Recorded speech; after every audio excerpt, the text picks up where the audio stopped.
Kondisinya kala itu sudah sangat menyedihkan. Terdapat rongga di setiap sisi es.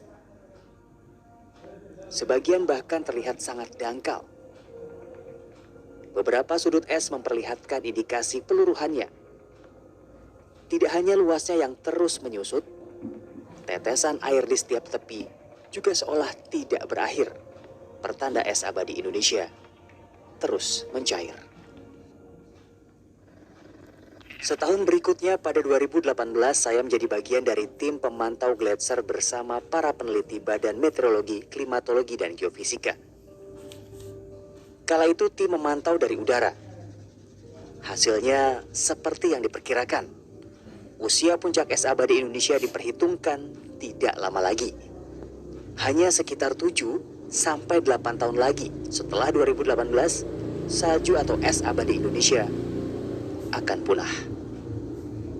Kondisinya semakin parah sejak itu. Dari foto satelit Sentinel Hub, data ketebalan dan luas puncak es Indonesia ini diperhitungkan menyusut signifikan. Setiap tahun, luas dan ketebalan es yang meleleh atau hilang setara dengan luas 10 kali lapangan sepak bola Amerika. Tidak hanya karena pengaruh El Nino dan La Nina di Indonesia, kondisi ini diperparah dengan semakin tingginya titik beku atau 0 derajat pada atmosfer, sehingga potensi pembentukan hujan salju pembentuk es di puncak es abadi semakin sulit terjadi.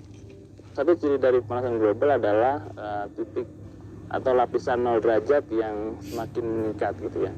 Sejak 1997 atau 2000-an itu sudah mulai mengalami penaikan lapisan 0 derajat, sehingga hujan yang turun terkadang berupa air juga yang juga berpotensi dalam mencairkan es di Indonesia. Puncak es atau salju abadi di Indonesia adalah kriosfer atau lapisan air dalam bentuk padat. Fungsinya sama dengan es di wilayah kutub utara dan selatan sebagai termometer bumi dan dapat menjadi reflektor radiasi matahari. Tidak hanya itu, lapisan kriosfer juga mampu menyimpan dan melumpuhkan berbagai jenis bakteri bahkan virus penyebab penyakit berbahaya sejak ratusan bahkan ribuan tahun lalu. Desember 2022, tim peneliti BMKG kembali melakukan monitoring salju abadi Indonesia. Saya berkesempatan terbang mendampingi peneliti BMKG Wido Hanggoro.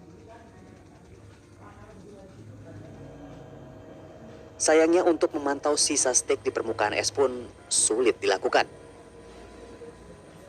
Ya, memang tujuan awal kita kan ada dua ya Mas.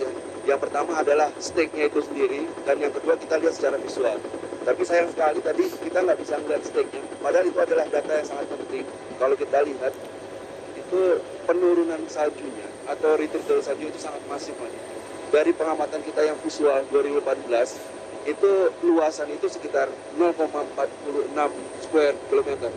Sekarang diperkirakan dari data April 2022 dari satelit Sentinel itu sekitar setengahnya gitu. Itu sekitar 0,23. Jadi memang kalau dilihat juga dari sisi tebing-tebing yang berwarna putih itu, jadi memang penurunannya kelihatan sekali gitu. Dan memang ketebalannya juga sudah sangat menurun. Dari terakhir 2010 kita pasang alat pengukurnya, itu sekitar penurun